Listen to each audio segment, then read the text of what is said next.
오늘 주신 하나님 말씀은 신약성경 로마서 3장 21절에서 26절까지 말씀입니다.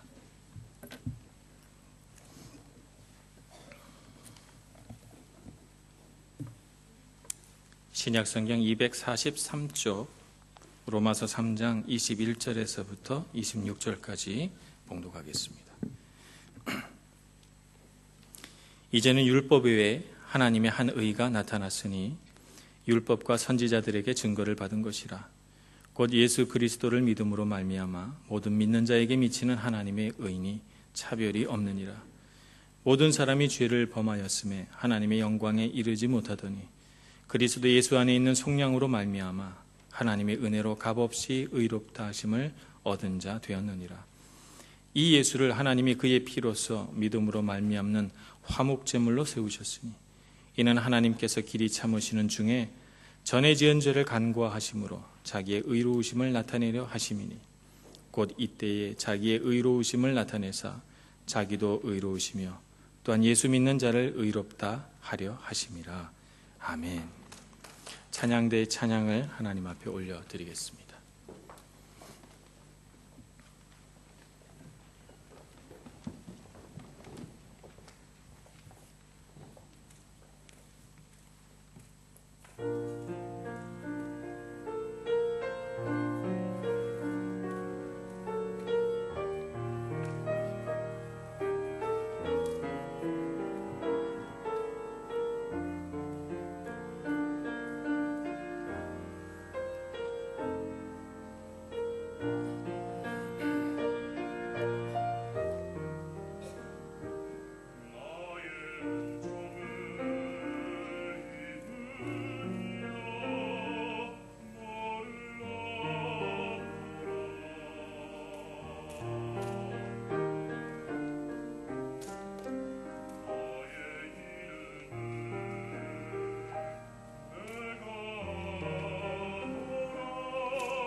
우리가 찬양을 들을 때 아멘을 좀 할 필요가 있어요. 우리 찬양 가운데 깃들여 있는 하나님을 향한 사랑, 또 하나님으로부터 흘러 들어오는 하나님의 능력과 축복, 이것을 우리가 어떻게, 나는 비록 찬양하지 않았지만 누릴 것인가, 어떻게 우리가 반응해야 될까요? 아멘. 박수 치는 것보다 더 중요한 게 아멘이에요. 다시 한번 해볼게요. 아멘. 자, 하나, 둘, 셋. 아멘. 아멘으로 받는 것입니다. 찬양은. 오늘 찬양 얼마나 아름다워요. 마음이 뭉클해지는데 아멘으로 목소리 크게 받아들이시고 찬양을 통해 흘려 들어오는 하나님의 은혜가 우리 모두의 것이 되기를 소망합니다. 아멘. 제가 지난 1년간 출애굽기를 계속 같이 묵상을 해왔습니다. 어떤 분에게는 목사님 왜 다른 말씀 안 하시고 출애굽기만 계속 하냐, 답답하다 이렇게 생각하실 분도 있을지 모르겠습니다만은, 제가 처음 출애굽기를 시작하면서 우리도 다 고향 떠난 사람이고 부모 형제를 떠나온 사람으로서 출애굽기에 그려진 이스라엘 백성들과 우리가 흡사하지 않느냐, 그래서 그 안에 담겨져 있는 하나님의 은혜를 우리가 출애굽기를 묵상하면서 묵상할 수 있을 것 같다라고 말씀을 드리면서 제가 출애굽기를 시작을 했습니다. 출애굽기를 다 마치고 보니 이스라엘 백성들은 애굽 땅을 떠난 것이 아니고 어디를 떠났어요? 죄를 떠나서 왔죠. 그래서 그들이 애굽 땅을 떠나서 광야로 들어가서 모진 고난과 고초를 겪으면서 그들이 느낀 것은 우리가 죄인이구나 라고 하는 사실이고, 정말 우리가 떠나야 할 곳은 애굽 땅이 아니라 죄로부터 떠나야 되겠구나 라고 하는 사실을 깨달았고, 그들이 광야 땅을 막 헤매면서 그토록 가기를 원했던 곳이 바로 가나안 땅인데, 그들이 시내산에서 하나님을 만나고 그래서 그곳에서 성막을 짓고 보니 그들이 정말 가야 할 곳은 어디였습니까? 가나안 땅이 아니라 하나님의 임재가 가득한 성막이었던 것이죠. 그래서 우리는 출애굽기의 백성들과 마찬가지로 죄로부터 떠나 하나님의 임재가 있는 성막으로, 그래서 그분의 거룩한 성전으로 우리가 가야 우리의 진정한 출애굽이 이루어지는 것입니다. 그러면 어떻게 죄로부터 떠나 하나님께로 갈 것인가? 우리의 능력으로는 안 되잖아요. 우리의 능력으로는 되지 않아요. 우리의 능력이 아니라 예수 그리스도의 십자가의 능력으로 하나님의 그 거룩하신 보좌 앞에 나아가게 됩니다. 이것을 뭐라고 부르는가? 은혜라고 부릅니다. 그래서 우리가 그 은혜로 오늘 우리 이 자리에 다 모여 있는 것입니다. 그래서 오늘은 은혜에 대해서 같이 한번 묵상해 보려고 합니다. 은혜라고 하는 것을 우리가 교회 안에서 이제 얘기하다 보면 약간 그 은혜라고 하는 단어가 뜻이 변질됩니다. 예를 들자면 이런 것이죠. 제가 예배 끝나고 성도님 나가면서 저에게 목사님 은혜 받았습니다 이런 말씀 하시죠. 또 부정적으로 사용할 때는 왜 여기는 은혜가 없어? 이런 말들을 합니다. 또 이런 말도 쓰죠. 참 정말 은혜로운 시간이었어요. 이런 말도 쓰고, 정말 우리가 은혜를 나누고 싶다 이런 말을 많이 쓰는데, 가만 살펴보면요, 그 은혜라고 하는 말을 어떤 다른 말과 바꿔 쓸 수 있느냐 하면 감동이라든지 혹은 재미라든지 이런 말과 바꿔 쓸 수 있어요. 예를 들자면 목사님 설교가 감동적이었어요. 참 재미있는 시간이었습니다. 그리고 여기는 왜 재미가 없어? 이런 의미로 우리가 이렇게 사용할 수가 있단 말이죠. 그렇게 쓰다가 보니까 그 은혜란 말이 참 교회 안에 많아져서 좋기는 한데, 과연 우리가 은혜라는 것을 잘 알고 쓰고 있는가라고 하는 생각을 문득 하게 되는 것입니다. 은혜가 무엇일까요? 20세기 신앙 서적 가운데 최고봉이라고 할 수 있는 몇 가지 책들이 있는데, 그 중에서 제임스 파커 씨가 지으신, 파커 목사님이 지으신 명저가 있죠. 하나님을 아는 지식이라고 하는 책이 있습니다. 저는 우리 성도님들 가정에 적어도 한 권씩은 있어야 되겠다고 생각하는 책인데, 그 책에 하나님의 은혜를 정의해 놓은 곳이 있더군요. 어떻게 은혜라고 하는 것을 정의했는가 하면 이렇게 정의했습니다. 그리스도를 희생하여 이룩한 하나님의 부요함이라고 정의를 해놓고 있더라고요. 그리스도 예수의 피값으로 하나님께서 이룩해 놓으신 하나님의 부요함, 이게 은혜입니다. 그 부요함 가운데 있는 것이 우리가 누려야 할 은혜인 것이죠. 그러면 은혜는 어떤 부요함이 있는가? 오늘 그 부요함의 여러 가지 종류들을 한번 살펴보려고 합니다. 첫째는 어떤 부요함을 누려야 되는가? 내가 죄인인 것을 아는 은혜가 있어야 돼요. 제가 이렇게 말씀을 드리면 아이고 목사님은 어제도 죄인 얘기하고 오늘도 죄인 얘기하고 자꾸 얘기하니까 정말 부담스럽다 이렇게 생각하실 수도 있겠습니다. 네, 진리이기 때문에 말씀을 안 드릴 수가 없어요. 사실 사람이 죄인일 때는요, 내가 죄를 짓고 또 죄인 줄 모릅니다. 그것이 단지 아무도 모르는 내 마음속의 죄든지 혹은 법에는 저촉되지 않지만 그냥 도덕적으로 흠결이 있는 그런 작은 죄이든지 혹은 형사적으로 법적으로 문제가 될 수 있는 심각한 범죄이든지 간에 죄를 지은 사람은 자기가 죄인인 줄 모릅니다. 그래서 회개하는 마음이 없어요. 은혜가 어떤 게 은혜냐? 내가 죄인인 걸 아는 것이 은혜입니다. 이건 내 마음대로 되지 않아요. 내가 죄인인 것을 아는 은혜. 이게 내가 죄인이다라고 하는 사실을 아는 것이 은혜라면 과연 이게 부요함인가? 우리가 의심이 됩니다. 어떤 부요함이 있는가 하면 이 죄인인 것을 아는 마음에는 용서라고 하는 부요함이 있습니다. 내가 하나님 앞에 죄를 깨닫고 주님 나는 죄인입니다.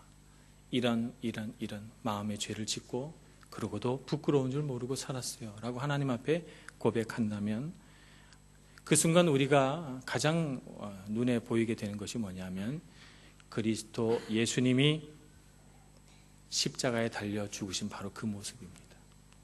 이전까지 십자가는 그냥 교회라는 표식으로 세운 그런 상징인가 보다 이렇게 생각을 했지만 내가 죄인인 것을 아는 그 순간 십자가에 달리신 예수님이 보이고 그분이 당하신 고통과 눈물이 보이기 때문에 내가 오늘 이 자리에 있는 것은 내가 오늘 이만큼 사는 것은 다 저분이 흘리신 눈물과 피값이라는 사실을 알게 됩니다. 그래서 거기서 눈물이 나오고 거기서 통곡이 나오고 내가 얼마나 감사한 용서를 입은 사람인가라고 하는 사실을 깨닫게 됩니다.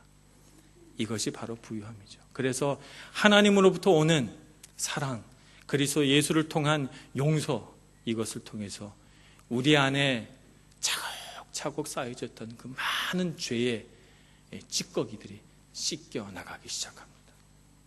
이것처럼 행복하고 좋은 것이 없어요. 그래서 이것이 부요함입니다. 그렇기 때문에 내가 죄인인 것을 아는 것은 큰 은혜입니다. 하나님과 하나님의 용서와 사랑을 통해서 내가 거듭날 수 있기 때문이죠. 오늘 로마서 3장 23절, 24절 말씀을 우리 같이 한번 보겠습니다. 저와 여러분이 같이 한번 읽기를 원합니다. 같이 한번 봉독하겠습니다. 시작. 모든 사람이 죄를 범하였음에 하나님의 영광에 이르지 못하더니 그리스도 예수 안에 있는 속량으로 말미암아 하나님의 은혜로 값없이 의롭다 하심을 얻은 자 되었느니라. 누가? 예수 그리스도를 믿는 모든 사람은 예수님의 피값으로 그 모든 죄에서 구원함을 받았다는 것입니다. 그래서 구원함을 받아서 어떻게 되는가? 의로운 사람이 되는 것입니다. 의로운 사람이 되었다라고 하는 말은 하나님의 자녀가 되었다는 말입니다. 내가 예전에는 죄에 속한 사람, 어둠의 자식, 그것에 묶여있는 삶을 살았다면 이제 나는 내 죄를 고백하며 그리스도 예수의 십자가로 구원받게 되어서 나는 하나님의 자녀가 된 것입니다. 이것만큼 기쁘고 행복한 일이 어디 있어요? 정말 감사한 일이죠. 그래서 정말 하나님의 자녀가 된 사람은요, 너무너무 기쁘고 행복한 것입니다. 자존감이 말할 수 없이 높아지죠. 나는 하나님의 자녀니까. 하나님이 나의 아버지시니까 내 삶을 붙드시고 인도해 가실 것을 아시고 나를 너무너무 사랑하신다는 사실을 내가 아니까. 그래서 자존감이 올라갑니다. 죄에 묶여 살아가는 사람은 그렇지 않습니다. 죄에 묶여 살아가는 사람은 끊임없이 자기 죄를 먹고 자기 죄를 바라보고 그러면서 자기의 자존감이 파괴되어 가서 내가 얼마나 무가치하고 쓸모없는 사람인가를 계속 확인하면서 살아가게 됩니다. 그러나 자격 없는 나를, 쓸모없는 나를 그리스도 예수의 십자가로 구원하시고 나를 붙드셔서 하나님의 자녀 삼아주셨으니 얼마나 감사해요. 얼마나 큰 능력이에요. 얼마나 큰 부요함입니까? 그게 은혜죠. 감사합니다. 내 삶에 돈이 좀 더 많아지지 않아도, 내 삶에 뭔가 좋은 일이 생겨나지 않아도 그냥 그것 하나만으로, 내가 하나님 자녀 되었다는 하나만으로 나는 참 행복하고 복받은 사람입니다. 그것을 아는 사람, 그것이 은혜의 부요함을 아는 사람인 것입니다. 두 번째, 은혜를 통해 얻는 부요함이 있습니다. 그것은 바로 자유죠. 우리가 전도할 때 교회 나오세요. 교회 와서 한 번만 예배 드립시다. 그럴 때 안 믿는 분들이 가장 불편해하는 것이 교회 나가면 자유함을 잃는다는 거예요. 내가 내 마음대로 살고 싶은데 교회 가면 이것도 하지 마라, 저것도 하지 마라, 술도 마시지 마라, 담배도 피지 마라. 여기서는, 이태리에서는 꼭 그래야 되는 것은 아닙니다만 우리 한국에서는 좀 엄격하게 그렇게 생각하죠. 저는 하나님을 잘 믿는 사람이라면 술 취하는 것은 옳지 않다고 봅니다. 담배 피는 것 하나님을 기쁘시게 하는 일은 아니라고 생각을 해요. 근데 그런 제약이 따르니까 아이고 내가 그렇게 난 살고 싶지 않아요. 난 자유롭게 살고 싶어요. 이렇게 생각하죠. 자유롭게 살고 싶어요. 자유롭게 산다는 게 무슨 뜻입니까? 자유롭게 산다는 게 무슨 의미예요? 제가 상상을 한번 그려봤습니다. 어떤 젊은 아가씨가 있어요. 예쁘게 생기고 아주 참한 아가씨예요. 근데 그 아가씨가 유부남을 사귀입니다. 요새 그런 드라마 많이 나오잖아요, 한국에. 유부남을 사귀입니다.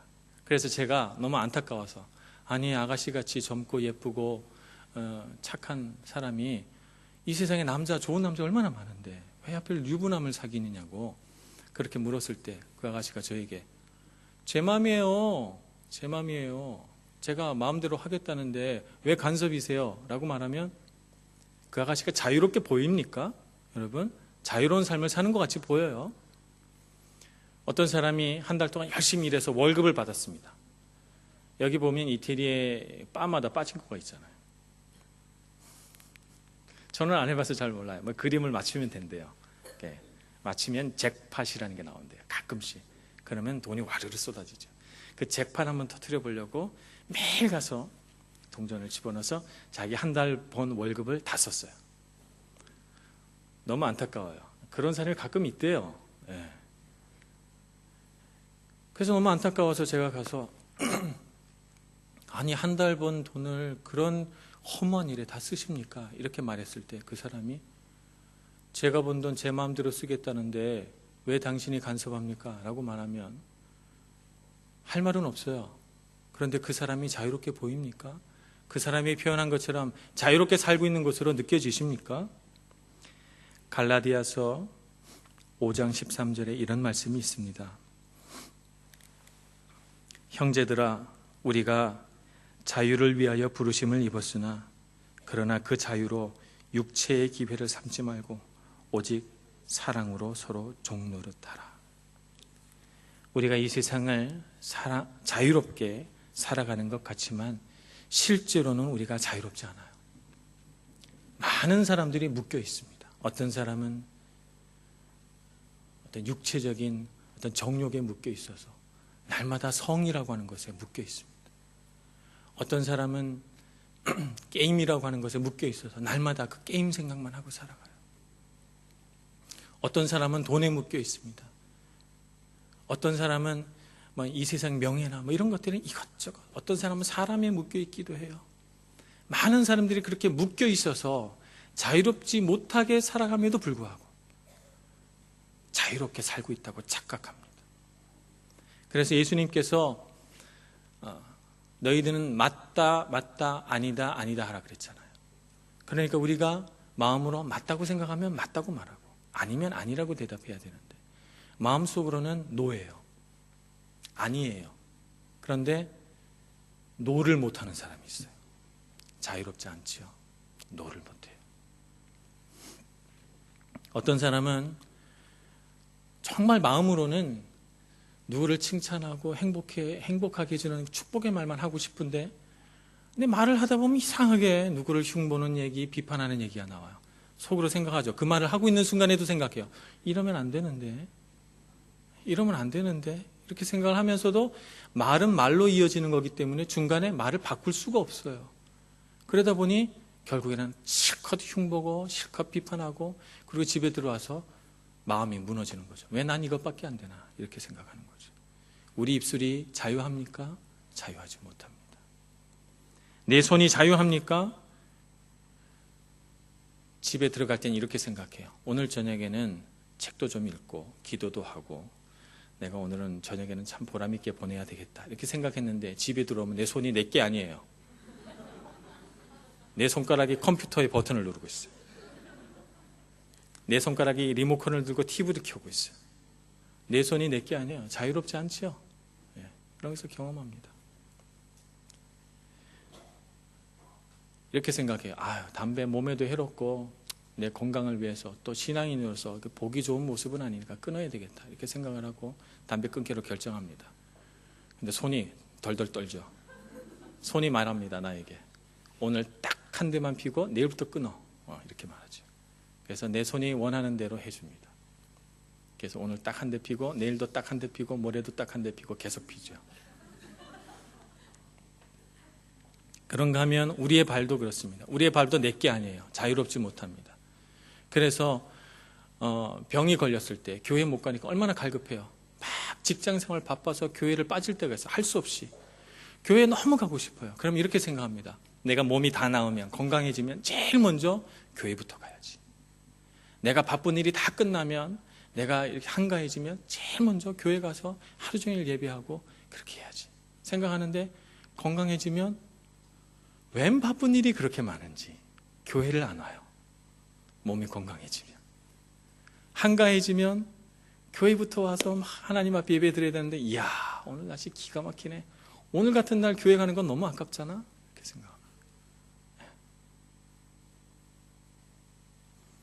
사도 바울이 이러한 우리의 죄된 모습에 관해서 이렇게 고백합니다. 로마서 7장 22절 말씀을 한번 보겠습니다. 로마서 7장 22절에서 24절까지 말씀 봉독합니다. 내 속사람으로는 하나님의 법을 즐거워하되 내 지체 속에서 한 다른 법이 내 마음의 법과 싸워 내 지체 속에 있는 죄의 법으로 나를 사로잡는 것을 보는도다. 오호라 나는 곤고한 사람이로다. 이 사망의 몸에서 누가 나를 건져내랴. 사도 바울의 고백입니다. 사도 바울도 자기 육신 안에서 또 다른 법이 나를 죄로 사로잡아가는 것을 보는 것이죠. 이 세상에 자유로운 사람이 누가 있습니까? 그런데도 우리는 그런 죄에 묶여 사는 것이 즐거워서 교회 가면 자유가 구속되잖아요. 이렇게 말합니다. 자유롭게 살려고 교회를 안 오지만 실제로는 교회에 오는 사람이 하나님을 잘 믿는 사람이 자유로운 사람이고 세상 가운데 죄에 묶여 사는 사람들이 자유롭지 않은 사람들인 것입니다. 제가 신학을 하려고 할 때 제 마음속에 번민이 일어나서 하나님께서 계속 제 마음속에 너는 신학을 하면 좋겠다 이렇게 말씀을 하고 제가 고등학교 때 하나님 앞에 서원했던 것들을 자꾸 떠올리게 하고 그래서 제 마음이 굉장히 괴로웠어요. 이 사실을 아무에게도 알리지 않고 왜냐하면 제가 그것을 말하는 순간 뭔가 나는 신학을 해야 될 것 같은 그런 느낌이 있었기 때문에 아무에게도 말하지 않으면 어디까지나 내가 선택할 몫이니까 난 자유로우니까 얘기를 안 했어요. 그렇게 한 1년 반인가 2년인가를 지내다가 어느 날 제가 장애자들이 모여 사는 곳에 봉사를 갔어요. 못 쓰는 피아노를 그 소각장에 갖다가 버리래요. 그래서 형제 하나랑 둘이서 이렇게 밀고 가다가 그 형제가 그만 돌풀이에 걸려서 피아노를 잡고 있던 손을 놓쳐버린 거예요. 그래서 피아노가 쓰러졌어요. 여러분도 다 알다시피 제가 몸치거든요. 예, 발을 빼야 되는데 발을 못 뺐어요. 그래서 발등 위로 피아노가 떨어졌습니다. 그냥 피아노가 이렇게 서 있던 피아노가 딱 넘어지면서 그냥 발등 위를 딱 찍었어요. 그래서 발등뼈가 4개가 부러졌습니다. 다들 난리가 났어요. 막 장애자를 도우러 갔는데 제가 장애자가 됐어요. 그래서 휠체어에 타고 제가 병원에 막 가고 막 주변에서 막 난리가 나고 막 걱정하고, 같이 그 피아노를 밀었던 후배는 막 죽을 죄인이 돼가지고 형 어떡하냐고 저한테 막 미안하다고 막 그렇게 얘기를 하는데, 저는 이상하게 마음이 착 가라앉으면서 제 마음 가운데 제일 첫 번째 떠오르는 생각이, 하나님께서 가라 하는 길을 안 가니까 발등을 치셨구나 라고 하는 느낌이었죠. 제 몸의 일부분은 부러졌지만 그제서야 비로소 제 마음이 자유로워지는 걸 느꼈어요. 내가 선택하지 않고 내가 자유롭게 되기를 갈망했을 때는 내가 묶여 있다고 생각했는데, 내가 선택하고 하나님이 원하시는 길을 가는 순간 굉장히 자유로워지는 것을 느꼈습니다. 저는 이 순간에도 제가 목사 된 것을 너무 행복하게 생각하고 그 안에서 자유를 누립니다. 요셉에게 보디발의 아내가 와서 유혹했습니다. 요셉에게는 2가지 선택이 있어요. 하나는 보디발의 아내와 놀아날 자유, 2가지 자유가 있죠. 또 하나는 그것을 거절할 자유. 많은 사람들이 죄에 묶여 있을 때는 자유롭게 선택하지 못해요. 그래서 죄 가운데 묶여가죠. 그러나 요셉은 그것을 거절할 자유가 있었어요. 거절하고 뛰쳐나오죠. 그것으로 인해서 대가지불이 있었지만 그는 한순간도 그러한 자유를 놓치지를 않죠. 우리에게 있어야 할 자유가 바로 이런 자유입니다. 죄에 묶여 있는 사람은 선택하지 못해요. 끌려가죠. 그러나 죄에 묶여 있지 않는 사람은 선택할 수 있습니다. 이런 사람에게 주어지는 부요함은 승리입니다. 여러분들에게 이런 승리의 부요함이 있기를 간절히 축원합니다. 죄에 묶여 살지 말고 자유해지시길 바랍니다. 요한복음 8장 32절에 진리를 알지니 진리가 너희를 자유롭게 하리라 라고 말씀하고 있습니다. 3번째 은혜가 주는 부요함은 능력이죠. 이 능력은 내가 죽고 그리스도가 사는 능력입니다. 교회 오시는 분들 중에 많은 분들이 상처받았다는 분들이 참 많아요. 상처받았대요. 그러면 대개는 이런 경우죠. 상처 입기 쉬운 자아를 붙들고 사는 거죠. 상처 입기 쉬운 자아를 붙들고 사는 거예요. 어떤 사람이 인생 사는 게 너무 힘들대요. 힘들어서 그런 분들은 어때요? 내 힘으로 사는 자아를 붙들고 있죠. 그러니까 인생 사는 게 힘들죠. 내가 죽고 그리스도가 살아야, 그래야 능력이 있고 그 안에서 정말 행복을 누리게 되는데 그렇게 하지 못하는 것입니다.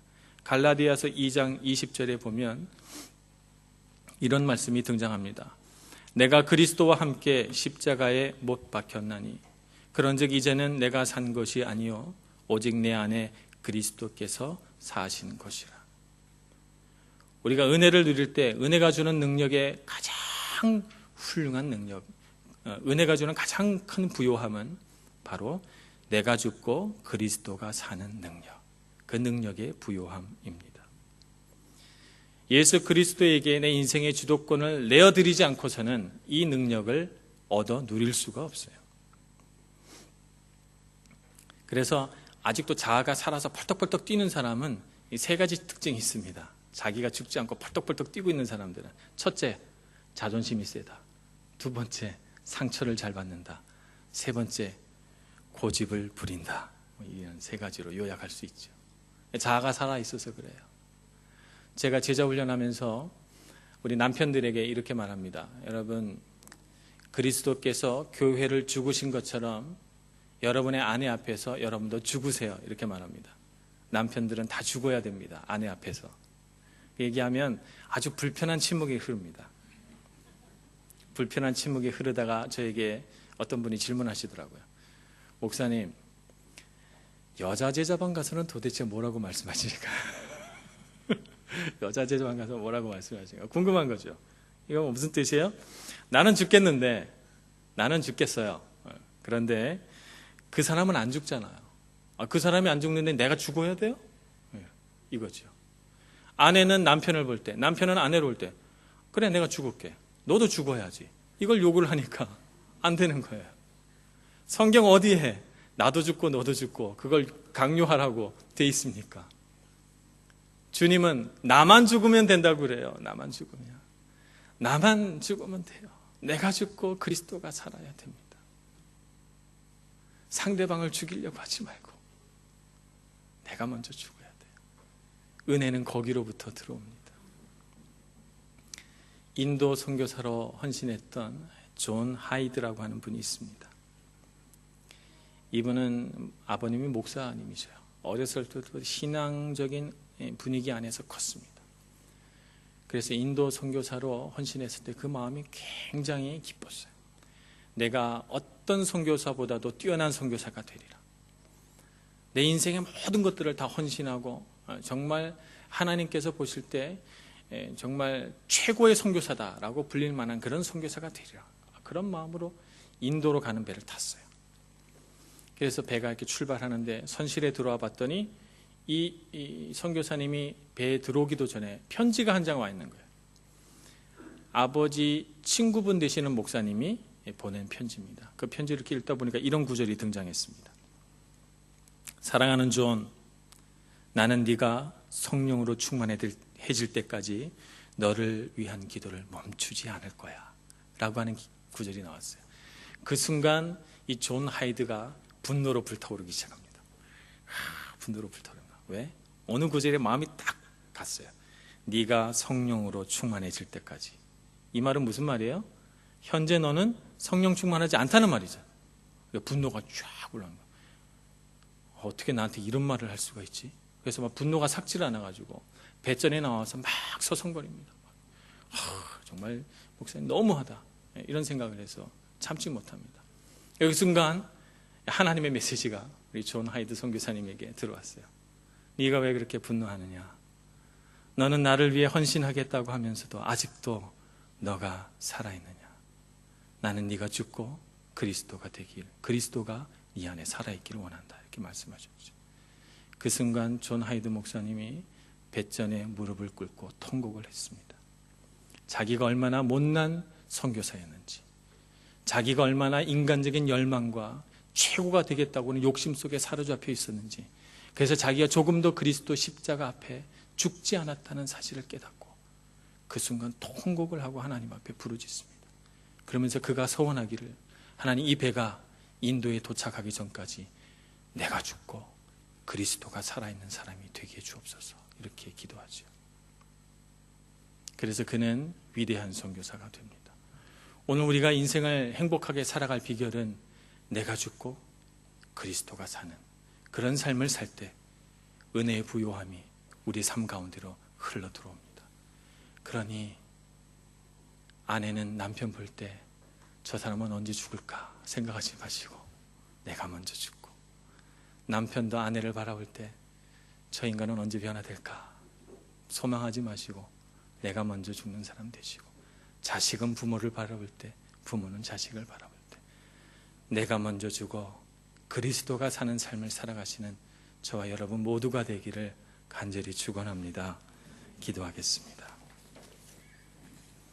하나님 아버지, 주님의 크신 사랑과 은총을 바라보며 감사와 찬송과 영광을 올려드립니다. 정말 부족하고 쓸모없는 저희들을 하나님의 손으로 붙드시고 그리스도 예수 십자가의 사랑으로 우리를 자녀 삼아 주시니 감사합니다.